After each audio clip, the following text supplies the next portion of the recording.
Hi everyone, welcome to today's video. My name is Joanna. I'm a registered migration agent based in Brisbane, Australia. I'm specialized in Global Talent Independent Program. In the past few months, we have been helping quite a lot of candidates get permanent visa fast, mostly within 5 months. Now today I would like to talk about lots of questions are being asked for lots of our candidates who successfully got permanent visa. At early stage, they always ask what documents I need to prove that I'm good, I'm talent, right?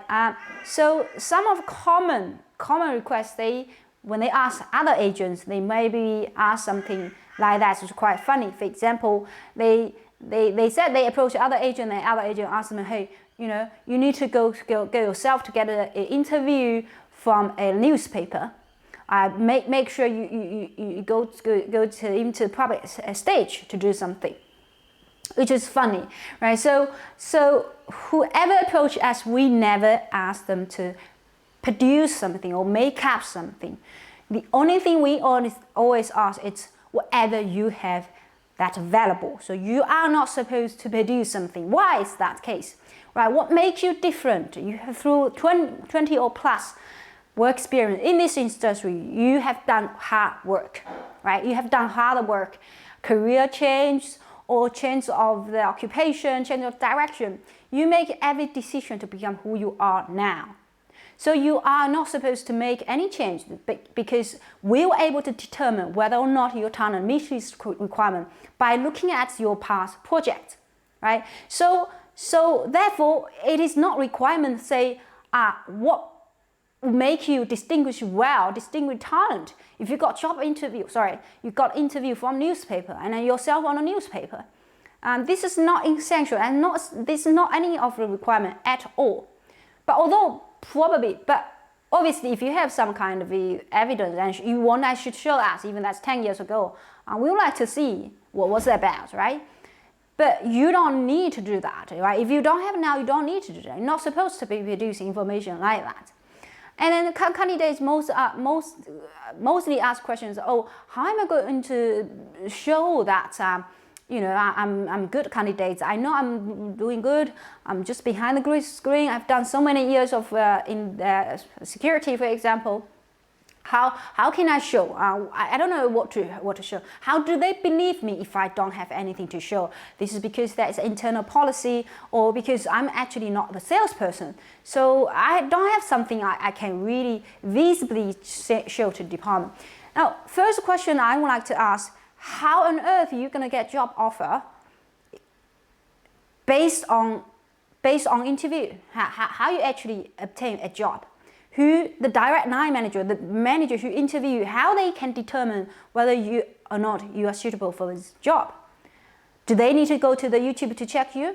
Do they need to go to the newspaper to check you? No, none of that. Then why they can determine? That is the same criteria we determine a candidate is good candidate or not. Even they don't have something to show me. Even they don't have something to show department. I know you're capable, you're just capable. And how do I know that? We check every aspect of work they've done become who they are today. And we went to that check, the company they did, duties that they did, and know behind the wording, behind the sentence, I know who you are. And that is exactly department to justify that. And that justification is very, very common sense. It's really about common sense. Why? Because if you, hiring manager, believe you are capable to take a job, this is really important job, very senior, and why department don't, or case officer, they don't believe you, right? So this is really, now in terms of a preparation, obviously, the work we are doing here is quite different because it is not for us to produce anything, right? Everything will come from you directly. Everything will come from you. We make sure everything is, complying with the legal requirement. Our work is called a legal representation. Legal representation is you present the best interest of clients, which means we know the actual requirement. We know what to say or what not to say during the interview, right? You have a life experience of 20 years, for example. Are you going to talk 20 years, oh, a first graduate job, I did this, I will train that? You're not necessary to tell. Once you are up to interview, you're not talking about anything like that. You talk about relevance, right? Anything relevant to this job, anything relevant to this company, anything relevant to the company's current project. It's relevance, all right? So in terms of what document we need to require, I think the fundamental question we need to ask, why? Okay, why department introduced this one? The initiative behind that, what they want to achieve, their goal. It's not your goal, really. If you apply for a job, you're not going to say, oh my God, I'm very talented. You know, I have a lot of hobbies. Yeah, I know lots of languages. Oh yeah, but this job doesn't require you to have that. So you don't need to say that, all right? Because you waste our time. For a hiring manager, for us to sit here just thinking about one thing. We have this job here, really significant. Can this person help us to achieve this? Simple. Can you help us? Right? If you can't help, I will let you go because I don't care what kind of talents you have. The same question we ask for department, answering department, is really, do we meet the requirement to satisfy them? Right? And our legal representation is telling you to do that, exactly that. We want to avoid your own human errors. We want you to focus, really talk something that's what department wants. We're not supposed to talk about 20 years bunch of the work experience, something like volunteer experience. You know, it's fine, it's good. You have different language backgrounds, fine, great. But I don't want to know. I don't want to know that. Department doesn't want to know that. You don't need to waste time because we lose interest. You know about job interview. They had received a bunch of CVs. How can you grab the attention from hiring manager, from HR within 2 seconds? Because after 2 seconds, if they lost interest, they just throw it out. This same thing of the department, of really case officer. And what we are doing here, exactly, we are capture the attention of the next first 2 seconds. So what we do, our intentions work is like this. It's not about we throw a bunch of information to them or not throw anything. I know that some candidate they believe, or some agent they believe they can just throw the CV to them, so hoping, hoping that someone going to pick up. This is ridiculous. This is absolutely ridiculous. For a job interview, you even need to write you need to write a cover letter, right? And the cover letter has to be attractive as well. And then you apply a permanent visa. You're thinking, I'm going to throw a CV to them, hoping they're going to pick it up. And that's no wonder they waited in the system for 3 months. Because our candidate they can get that result within 3 weeks. 2 days to 3 weeks, that's processing time for the first stage. Okay, so in terms of what document needs to be, we want to be precise, focus, and we don't produce anything that's not necessary. So you're wasting time. You're not supposed to go, oh, I'm going to call newspaper. I've got friends in newspaper. I want him to interview me. For what?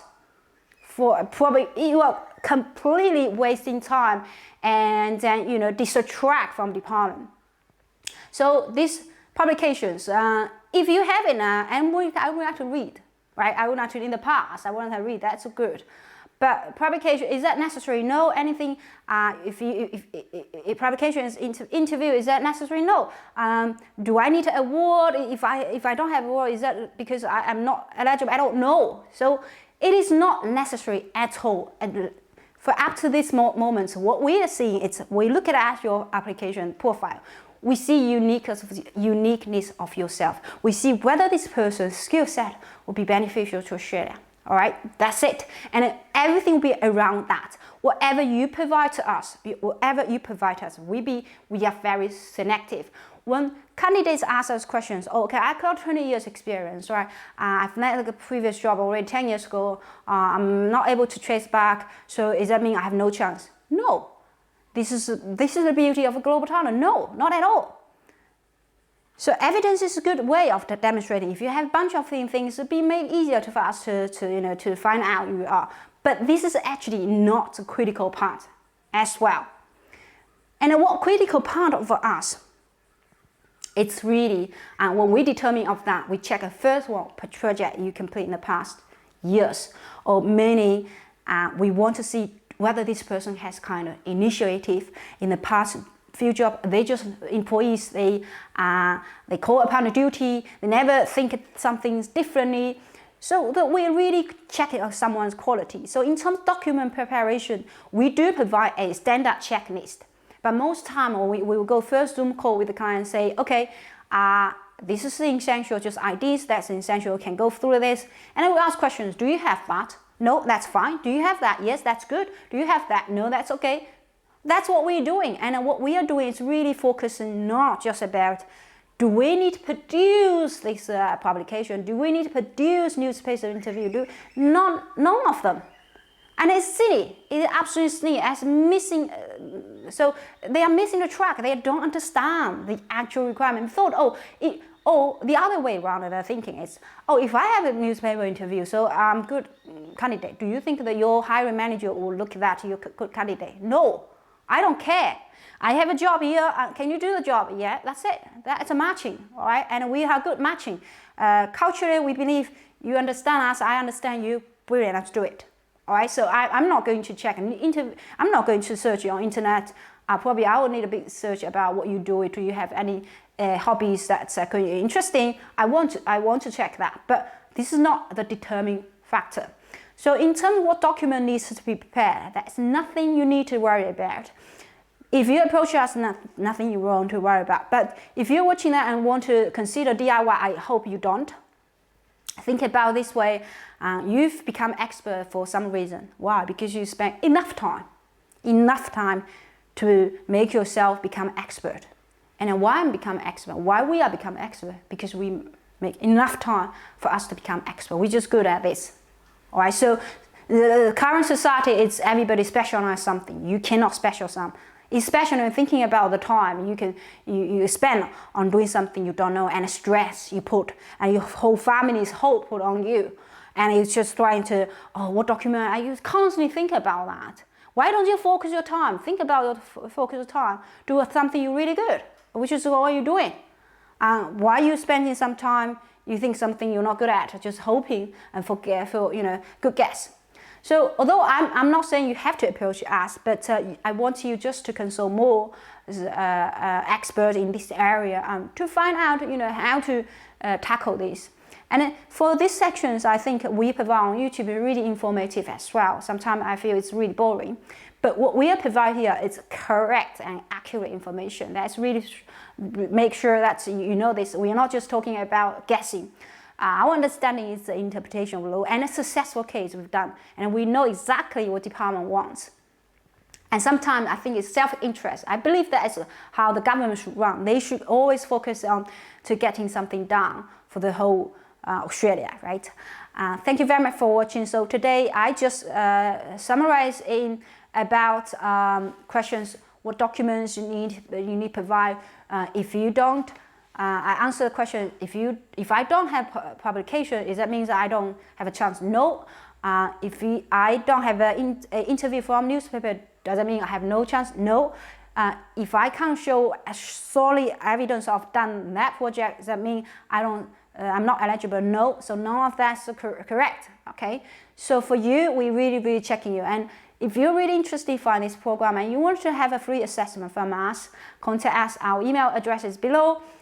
You can just simply send us a CV. So most time, if you approach me, send us a CV. Now, we have different time frame for analyzing CVs. Really, because sometimes really it's very difficult for us to read. Sometimes I just say, the font is terrible. So you think about this way. Just think about I'm actually the hiring manager. What would you say, right? You don't want.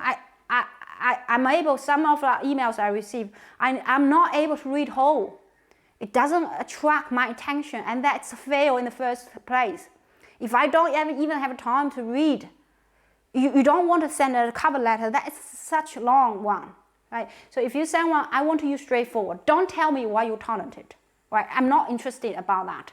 You tell me who you are. That's it. Because if you say I'm very talented, and I'm really criticized on someone just think they are very talented.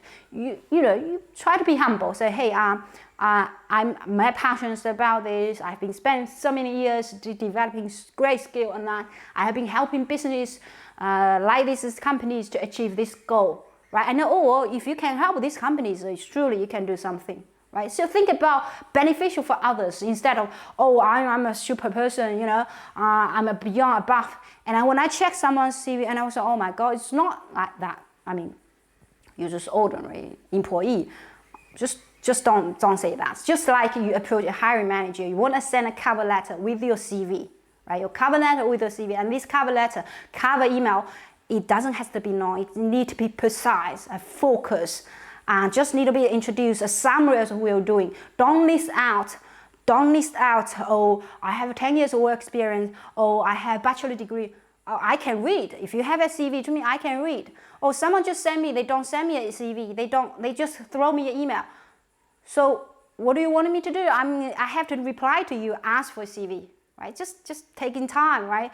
If this is the case, we are really busy practice. So I want everybody watching this one, if you want a free assessment, just do it precise way. Send your CV with us as attachment, and check your CV. If your CV is really like rough and the font that you can't read, just think about that. This is a permanent visa. You want opportunity, right? You need to make your first step correct. So change a little bit font and then consult with other people, and just to make sure that I can read them. And in terms of email, just don't pay. Some candidates just put that long. Really, I don't have time. And if they approach talent officer, that would be definitely a fail, really, isn't it? We don't have time to read a bunch of this like that. And we just feel, and that's human bias, you can't avoid it, because this application is decided by humans. So it's a human bias. We have human bias. If you read so long email, I don't read them.